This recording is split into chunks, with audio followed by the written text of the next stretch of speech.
नमस्कार। India debate में आप सबका स्वागत है। मैं हूं आशुतोष पाठक। मित्रों, भारतीय राजनीति किस दौर में पहुंच गई है, इस पर अगर आप चिंतन शुरू करेंगे तो आपको कोफ्त होगा, पीड़ा होगी, कष्ट पहुंचेगा। और कष्ट इसलिए पहुंचेगा कि आप हैरान हो जाएंगे, जो सत्तारूढ़ पार्टियां अपना काम करते रहती हैं, उससे आपकी नाराजगी भी होती है, आप उसको समर्थन भी करते हैं। लेकिन आपकी नाराजगी अगर किसी मुद्दे पर हो, उसको आगे बढ़ाने का काम विपक्ष की पार्टी करती है। जो विपक्ष में रहती है, उस पार्टी की ये जिम्मेदारी होती है कि जनता किन मुद्दों पर नाराज है, कैसे नाराज है, क्यों नाराज है, और उसकी नाराजगी को विपक्षी सामने में रखते हैं, सत्तारूढ़ पार्टी के सामने में रखते हैं। लेकिन अगर विपक्ष के नेता लोगों की नाराजगी को या लोगों की चाहत को ही ना समझे, उसके ही उसको जानने समझने का उनमें अक्ल नहीं हो, और ये बात एक बार नहीं कई बार साबित हो जाए, तो फिर आप क्या कहेंगे?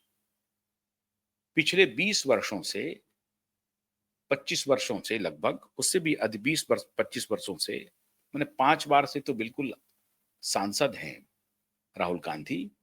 और संसदीय राजनीति में 20-25 वर्ष का अनुभव छोटा अनुभव नहीं होता है, बहुत बड़ा अनुभव है। उम्र के भी हिसाब से वो 55 पास कर गए हैं, क्रॉस कर गए हैं। उसके बाद भी वो खुद को युवा कहते हैं। कहने में कोई गलती नहीं है। 80 साल तक के आप युवा रहते हैं, अगर आपका मन ठीक काम करता है, आपका मस्तिष्क ठीक से काम करता है। लेकिन अगर आपका मस्तिष्क ही ठीक से काम नहीं करे, मस्तिष्क से मेरा मतलब है कि आप कोई मेंटली रिटार्डेड हो, ये बात नहीं हो। मस्तिष्क से मेरा मतलब है कि आप अपने भेजा का इस्तेमाल ना करें, अपने सोचने की क्षमता को ठीक से विकसित ना कर पाए, और आप दूरदर्शी नहीं हो, तो लोग आपके ऊपर सवाल उठाना शुरू कर देंगे। ऐसा लग रहा है मित्रों कि राहुल गांधी बार बार खुद की क्षमता को लोगों के सामने संदेहास्पद बना रहे हैं। लोग उनमें भरोसा करना चाहते हैं, लेकिन वो हर बार लोगों की भरोसे को तोड़ने में कामयाब हो जाते हैं। मैंने ऐसा लगता है कि राहुल गांधी और देश की जनता के बीच में एक फाइट चल रहा है। जनता चाहती है कि हम आपके मस्तिष्क पर भरोसा करें, लेकिन राहुल गांधी इस लगे हुए हैं कि नहीं, आप मेरे मस्तिष्क पर भरोसा न करें। यही स्थिति बनती जा रही है। ये मैं क्यों कह रहा हूं? और इस तरह से वो क्या अपने विपक्षी पार्टी की भलाई कर रहे हैं? वो जिसके खिलाफ पिछले 10-11 वर्षों से तन मन धन से जुटे हुए हैं, क्या उनके लिए वो बोनांजा साबित हो रहे हैं? वो प्रॉफिट गिफ्ट हैं उनके लिए? ऐसा ही प्रतीत हो रहा है मित्रों। ऐसा लग रहा है कि नरेंद्र मोदी के लिए राहुल गांधी एक बहुत बड़ा तोहफा है, और राहुल गांधी जैसे नेता जब तक भारतीय राजनीति में रहेंगे, नरेंद्र मोदी के सामने, नरेंद्र मोदी की लड़ाई आसान बनी रहेगी। नरेंद्र मोदी को चुनौती कहीं से नहीं मिलने वाला है। और ये बात नरेंद्र मोदी साबित नहीं कर रहे हैं, या नरेंद्र मोदी की पार्टी साबित नहीं कर रही है।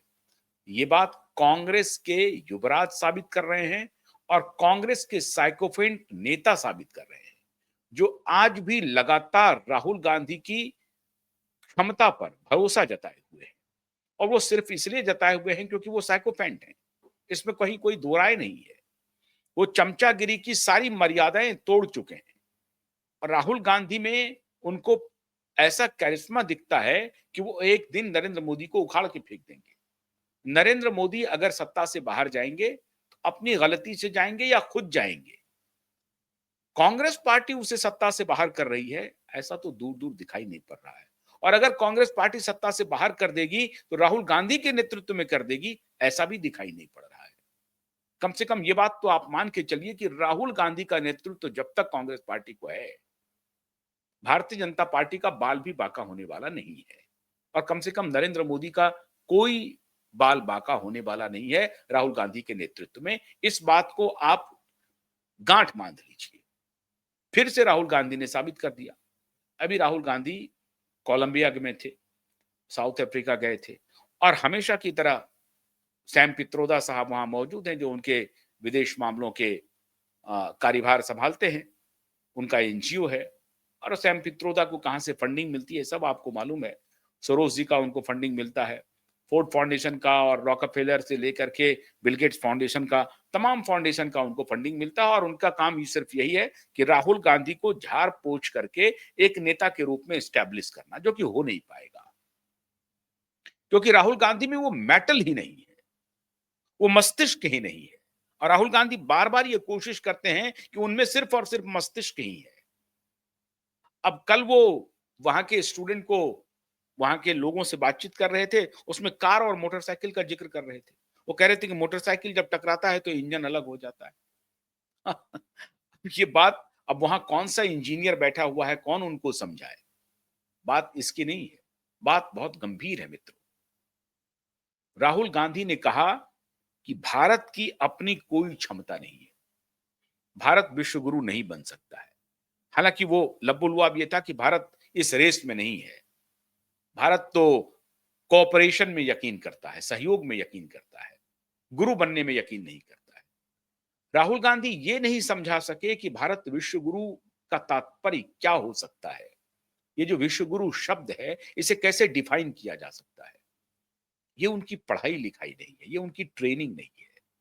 सैम पित्रोदा जैसे साइकोफेंट, जो सेमी इन्फॉर्म्ड हैं, सेमी नॉलेजेबल हैं और सेमी लिटरेट हैं, उनसे अगर वो ज्ञान लेंगे तो उनकी सीमा क्या होगी?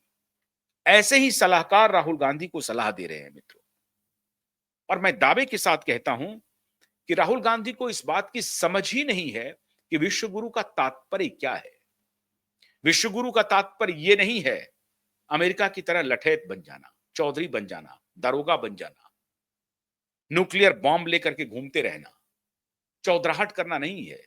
विश्व गुरु का मतलब है वसुधैव कुटुंबकम। विश्व गुरु का मतलब है विश्व बंधुत्व।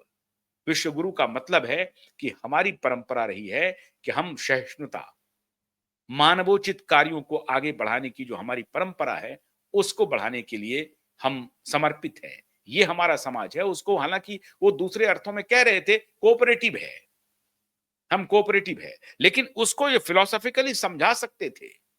वो कह सकते थे कि विश्व गुरु का तात्पर्य ये है, हम विश्व बंधुत्व बंधुत्व में भरोसा रखते हैं और इस लिहाज से भारत विश्व गुरु है। पूरी मानवता को यह ज्ञान दे रहा है कि शांति में यकीन रखिए, मानवीय गुणों को हम सर्वोपरि रखें। और मानवीय गुण क्या है?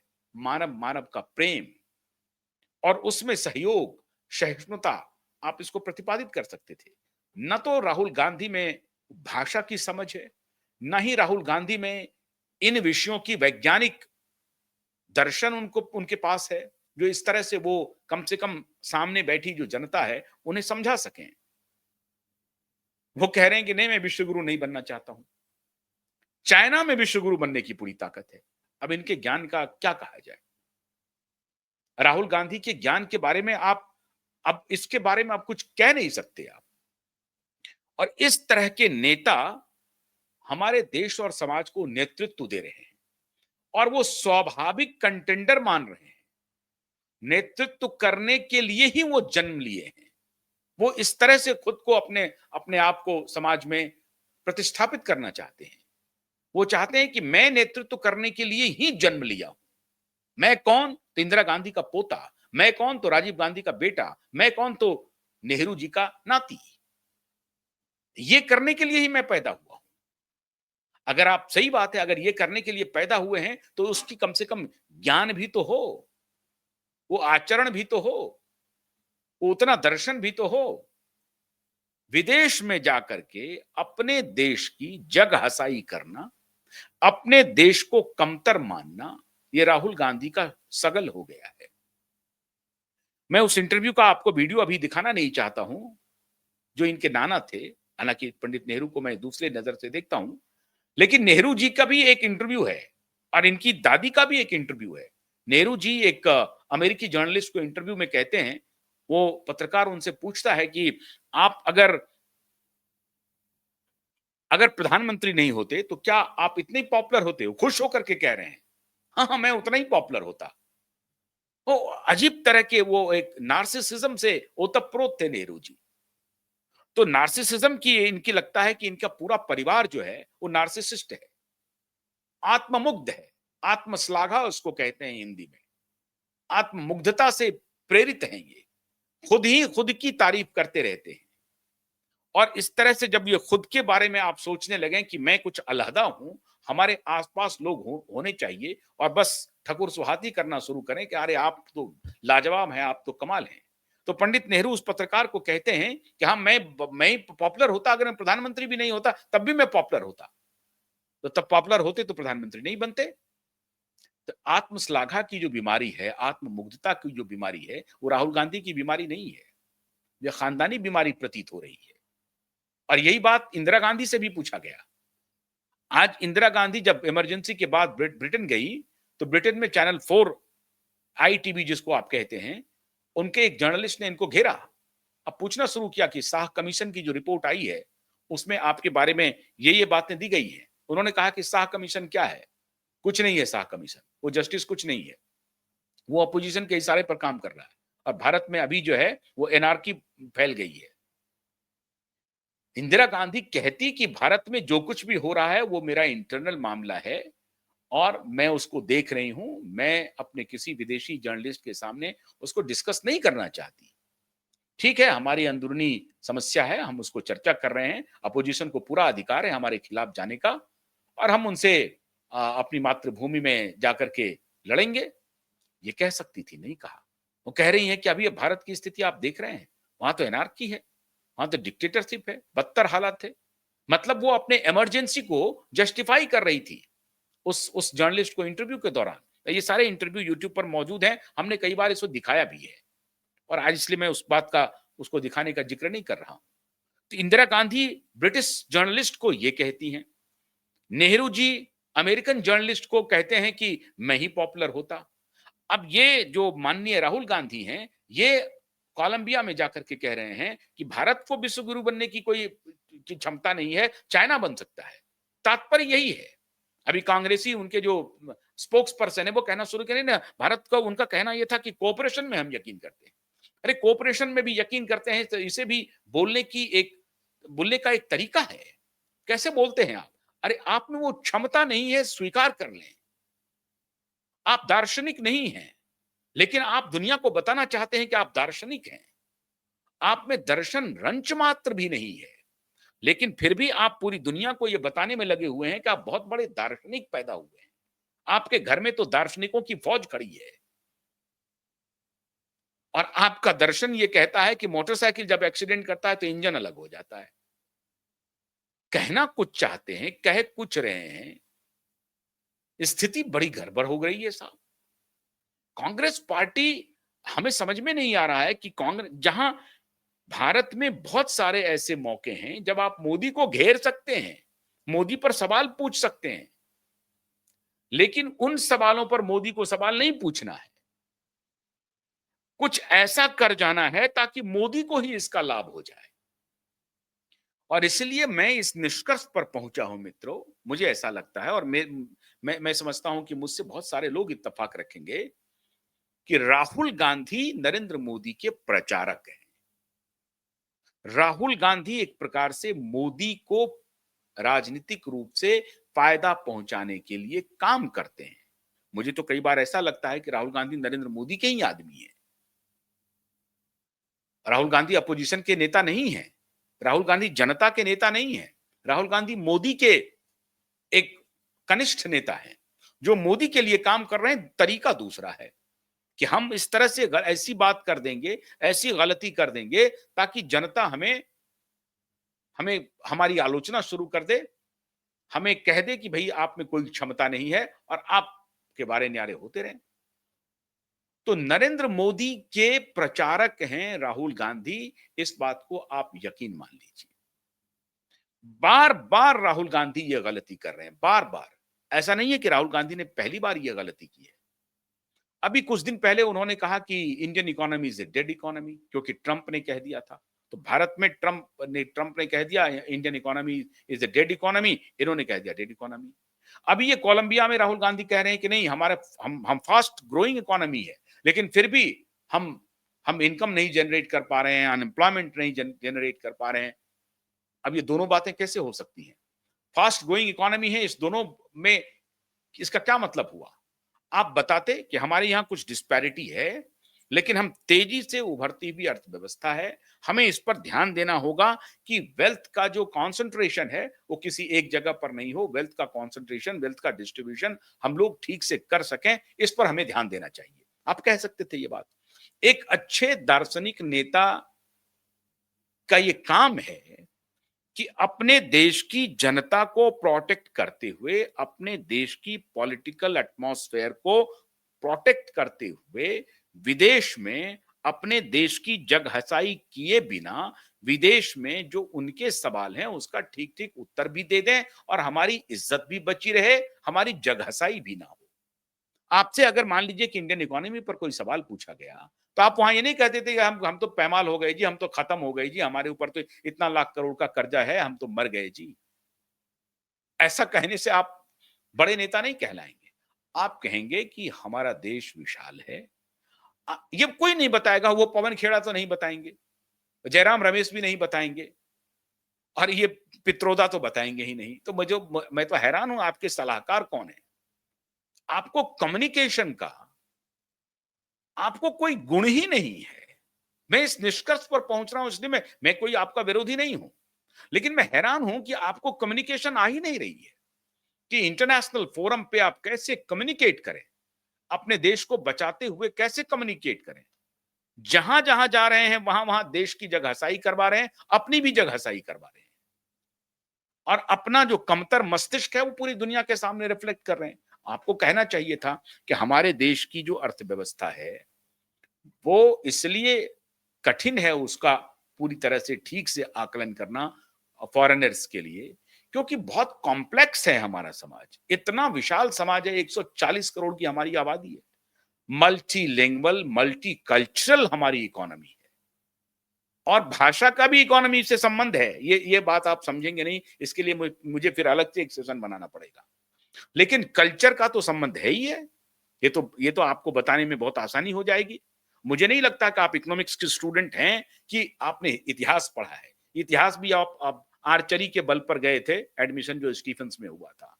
वो कोई सामान्य तरीके से नहीं हुआ था। प्रधानमंत्री के पुत्र थे और आर्चरी के कोटे से आपका एडमिशन हो गया था। मुझे जो जानकारी, हो सकता है मैं गलत भी हूँ। हो सकता है कि इस मामले में मैं गलत भी हूँ, फिर भी मैं आपके सामने, मैं दर्शकों के सामने ये राय रख रहा हूँ। आप इतिहास के विद्यार्थी हैं, कि अर्थशास्त्र के विद्यार्थी हैं, कि पॉलिटिकल साइंस के विद्यार्थी हैं, कि विज्ञान के विद्यार्थी हैं, यही पता नहीं चल रहा है। आपने कोई पढ़ाई-लिखाई की भी है या नहीं की है? और आप पता नहीं गोल्ड मेडलिस्ट भी कहीं से हो गए हैं, कैम्ब्रिज से कि ऑक्सफोर्ड से, पता नहीं कहाँ-कहाँ से आ गए हैं। आपकी बात सुन कर के आपकी बहन खुश होती है, क्योंकि उनको लगता है कि हमारे भाई जो हैं, बहुत अद्भुत बात बोल रहे हैं। और वो खुश होते रहती हैं, आपकी माँ भी खुश हो सकती है, आपके परिवारजन, आपके परिजन भी खुश हो सकते हैं, स्वजन भी खुश हो सकते हैं। देश नहीं खुश हो रहा है राहुल जी। आपको कहना चाहिए कि हमारी इकोनॉमी ग्रोइंग इकोनॉमी है। हमने अभी जो वर्तमान डिस्पेंसेशन है, उन्होंने लक्ष्य रखा है 2047 तक विकसित करने की। हमारी भी अपेक्षा है कि विकसित राष्ट्र बने हम। हम लोग उस दिशा में काम कर रहे हैं। कुछ कॉन्फ्लिक्ट्स होते हैं, हम उसको रिज़ॉल्व कर लेंगे। हमारे इंटरनल कॉन्फ्लिक्ट्स हैं, हम उसको रिज़ॉल्व कर लेंगे। और ये बात कितनी बार हम लोग आपको बताएँ या दुनिया आपको बताए। अरे अटल बिहारी वाजपेयी को नरसिम्हा राव जी ने भेजा था यूएन। तो ये तो बात होती है। आपने विपक्ष को दुश्मन के रूप में मान लिया है और अगर ये दुश्मनी है तो उसको आपको अंतर्राष्ट्रीय पटल पर एग्जिबिट करने की कोई आवश्यकता नहीं है। किसके कहने पे कर रहे हैं? वो सोरोस के दलाल के कहने पे। वो सोरोस के दलाल हैं जो आपके सलाहकार हैं। पूरी जिम्मेदारी से कह रहा हूं। सोरोस उन्हें फंड करते हैं और वो जो कहता है वो करवाता है आपसे। अरे राहुल गांधी जी, कम से कम कम्युनिकेशन की भाषा सीखिए और जहां जा रहे हैं आप देखिए, बंडी पहन लेते हैं, आप कुर्ता पजामा पहन के बंडी पहन लेते हैं।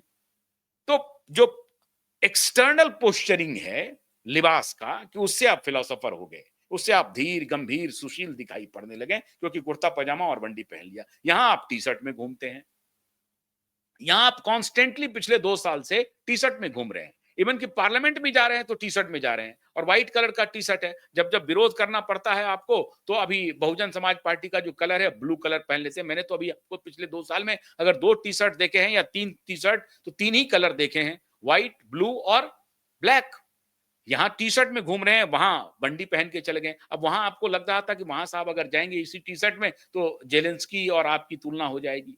अद्भुत स्थिति है, मखौल बना दिया है आपने।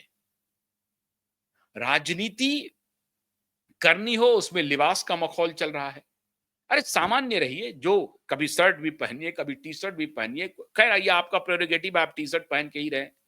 अब गांधी जी तो यहाँ पर एक धोती पहन के रह गए थे, क्यों छोड़ दिया कि दोनों ने कपड़ा, क्यों त्यागा?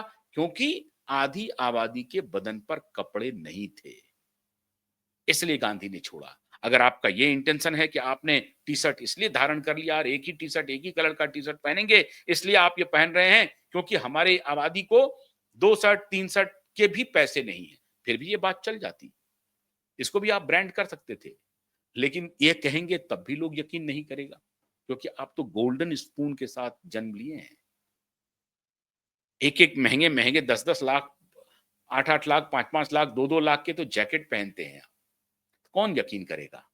तो इसलिए कहते हैं कथनी करनी में मेल रखिए, तभी जनता आपको स्वीकार करेगी।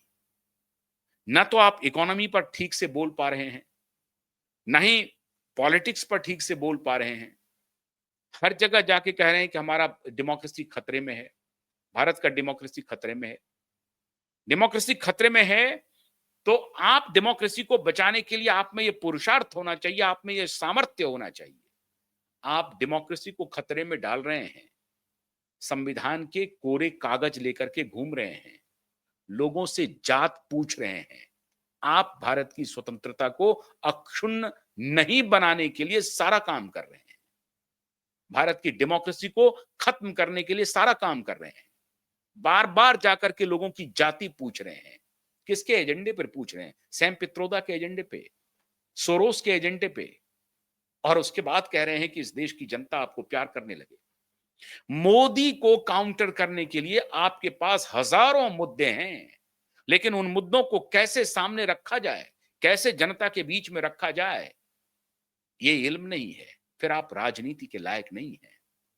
आप सिर्फ एक ही काम कर रहे हैं, नरेंद्र मोदी का प्रचार कर रहे हैं, नरेंद्र मोदी का प्रचार कर रहे हैं। और इसलिए मैं कह रहा हूं कि राहुल गांधी कुछ भी नहीं है, राहुल गांधी मोदी के प्रचारक बन गए हैं। मैं समझता हूं मित्रों, आपको ये बात शायद थोड़ा-सा लग रहा होगा कि मैं इतना हार्श हो रहा हूं राहुल गांधी के प्रति। तकलीफ होती है, पीड़ा होती है, दुःख होती है। एक नेता को जो जो स्वाभाविक लीडर बन करके खड़ा हो गया है, स्वयंभू लीडर, स्वाभाविक स्वयंभू, ये खुद ही कह रहा है कि मैं प्रधानमंत्री के लिए तैयार हूं। ये मनमोहन सिंह के कैबिनेट में मिनिस्टर बनने के लिए भी तैयार नहीं थे, ये प्रधानमंत्री ही बनेंगे। बनेंगे तो वो क्षमता अपने अंदर लानी चाहिए। बन जाएंगे, हो सकता है 80 वर्ष के बाद बन जाएंगे।